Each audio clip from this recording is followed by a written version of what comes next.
Born French-Georgian, Van Hechter is a Montreal-based pop artist with an edge. He is funny, cutting, at times political, yet his tracks are catchy and always easy to dance to. He grew up between Canada, France, and the U.S.A., studied opera, literature, and cinema in college. Then dropped everything to become a punk singer, joining a locally successful band, which he renamed Audiobing. After disbandment, Van focused on writing and music production, but in 2017, he returned to his first love, singing, releasing Van Unlikely, which reunited him with Montreal, Toronto, Miami crowds. In June 2019, he released Love Elastic, a hyper-uplifting song about love in the 21st century. Slogan goes like so.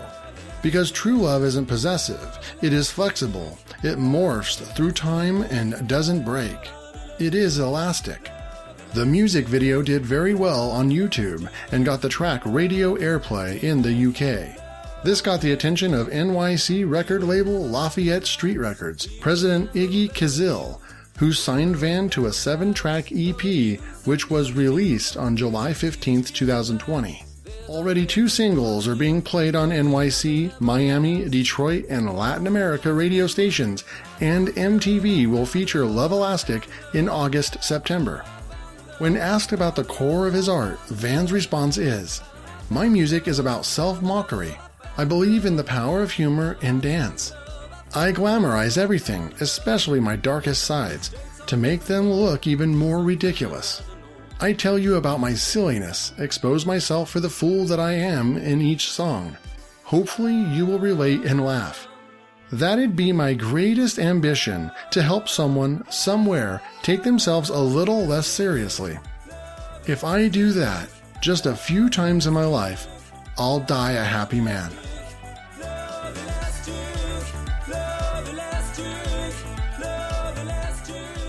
Hey folks, it's your girl DJ Jessie coming in live today from Los Angeles, California. We are so excited here on Savage FM 100. We're going to be interviewing an amazing artist coming up with DJ Max. He's going to be going ahead and introducing and reading the intro of the artist, and you are going to be just blown away by this artist, what he's done, his music. It's all beautiful. Enjoy this Corona time at home, because we're bringing you the best in interviews, the best in the latest music, and we're so excited to be interviewing these groups today. So stay tuned. Go ahead and take it away, DJ Max.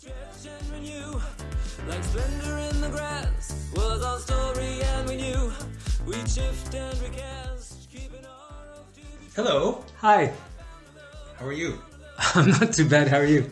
It's very nice to be here. Why is love elastic? What do you mean by that? Really, this is a personal belief. I don't know that I know much, but my idea of true love is that when it's ego-free, once you've passed the moment of passion, once you only want the best for the other person, true love requires an extreme amount of flexibility. And sometimes it might also mean that you will have to let the person just go out for their dreams without you. So I think that to an extent, real love is in a way elastic, it's fluid, and it probably never breaks. So much like an elastic. I just don't believe it's possessive. I don't think that when it's real, it's possessive. You have to let the other person go for their dreams and become as good a person as they can be, even if that means being away from them. This song is your album's title track. Tell us about the other pieces on your new EP. Well, we started with Love Elastic, and it was kind of fun. I've never written love songs before. I always thought the topic was very tacky. At least for me, I don't know, I didn't know what to... But then I got into Love Elastic, and I thought, let's write an album about all different forms of love.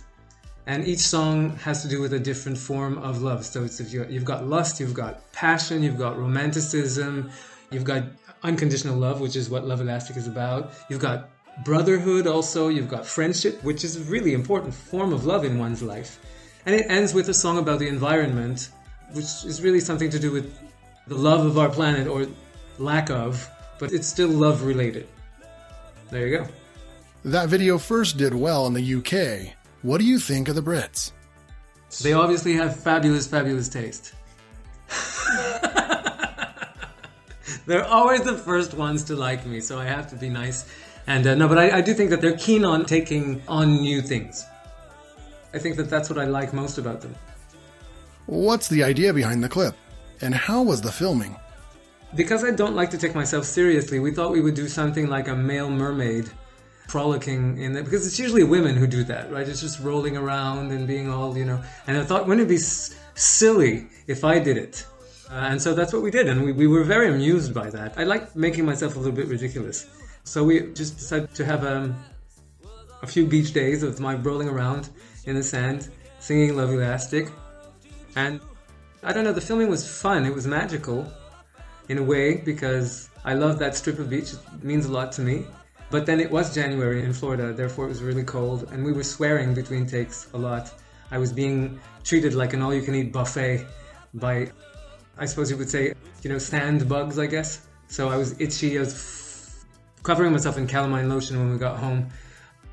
And we were freezing, so it wasn't what it looks like on camera. But it was funny, and we laughed a lot. Why Florida? Because I was conceived in Florida. Because my parents decided to actually unite in Florida. And strangely, I always go back. When my mother died, I went back to Florida. When my father died, I went back to Florida. On that same strip of beach where I had been conceived. And then I got engaged on that strip of beach. And it's not like I'm looking for it, but things seem to happen. So I thought it would be very nice to do something professional exactly at that spot. There you go. What? That strip of beach? It's the one that's getting a little airplay aside from Love Elastic. I'm very happy with that one. One of my favorite songs on the album. It's my anti-grinder Tinder song. It's all about how we now sort of do all these hookups, and it's like a catalog. I'm not saying that I'm not on them, I'm on the applications, but regardless of that, I still think it was nicer when we were cruising in person, face to face. And I actually, in that song, I'm just saying that I'm hoping, because everything passes, there's a time for everything. One day we will be bored of these applications, and I'm hoping that, I say before you know it, romance will be back in vogue. And perhaps, I'm hoping that is what will happen. I heard you say you weren't in love at the moment. What would it take for you to really fall again? Well, a fantastic body. It would take a lot of, that's part of it. Of course you need a physical attraction. That's non-negotiable. You can't build when there's no attraction. But it would take a whole lot of humor, which I think is the highest form of intelligence. And really, really smart, really smart people, rounded smart people have humor. You can't get through life without it. And then it would take, I guess, someone who has this similar vision as to conceive love in a very free way. And I'm not saying monogamous, non-monogamous. I'm not even talking about that. I'm talking about just letting the other person become who they want to be and just support them in all of that. There you go. That's what it would take. I don't know if, and the good body. What's your workout routine and diet like? I work out at least an hour every day. And then sometimes I'll do more. That's just a non-negotiable. It's 7 days a week. I do something. And when I'm really, really tired, I'll go for a walk for an hour. And then food is, I've just stopped eating junk food. When junk foods, I'm not saying it's not delicious, by the way, because let's face it, the McDonald's people know very well what they're doing. It's addictive, it's delicious, it's fabulous. I love it. But as soon as it started making me lose my shape, I stopped it. I go through life that way. Any behavior that sort of starts showing on my body, I'll stop it. So I'll enjoy everything for as long as I can, and then when I see that I need to stop it, I do.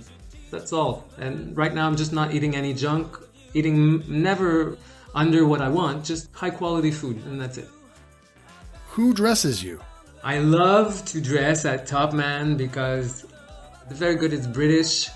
It's not so pricey, but it's always quite stylish, and they have my size. I have a very peculiar body. My waist is like 27 inches, and just legs are weird, and just legs are thick. Everything's always off the rack things except at Top Man. So I started shopping there, and now I just know my sizes, and I'm always getting my stuff from there. So I dress with them, and then I've recuperated every single thing that my grandfather left me. So I wear my grandfather's clothes and Top Man. And that's it. That's what I wear. And he was fabulous. He was a good dresser. So it's just like got all scarves and very elegant coats and nice things. And I feel happy even wearing them because I feel like he's living through me. What did you listen to growing up? My mother was very cool with pop culture. She was very interested in it. So I went from, let's say, I was very much into disco, but I was also into jazz. I grew up listening to a lot of the crooners. 50s jazz was big. Soul, Motown, and then of course later on I really got into punk. And it's just if you sort of mix and match all of that, that's pretty much my sound now, I believe. You can't escape it. You listen to a lot of things, you absorb, and it affects what you do, inevitably. And tell us about the other song we're going to play today, I Am. I Am is about self-love, because we were talking about different forms of love. Of course, I Am is a song about self-love. I just decided to write. That one was fun to do because I just figured, okay, let me write down on a piece of paper, and an actual piece of paper, not this phone, write down on a piece of paper what I think I am in terms of like good and bad. So I'm pretentious, I'm a total prick at times, I know that, this and that, and then I wrote also what I think my qualities, and that's the song. And I don't know what else to be. Like I'm really trying to be the best me, and that's what I am right now at this point in my life, with a couple of quite decent flaws there. They're very, they're quite big. But that's it. I want to be honest about it. Do you have a rule of rules that you live by? I actually have one. Not many rules, but there is one. I really don't ever want to take myself seriously. And if I do, I'm hoping that I even have a few good friends who are warned to just like kick my ass and tell me, okay, now you're starting to take yourself seriously. They're on the lookout, I'm hoping, for me. Because I never want to I always want to be just self-deprecating. As a testicular cancer survivor, what do you have to say to guys? Yay! I survived it.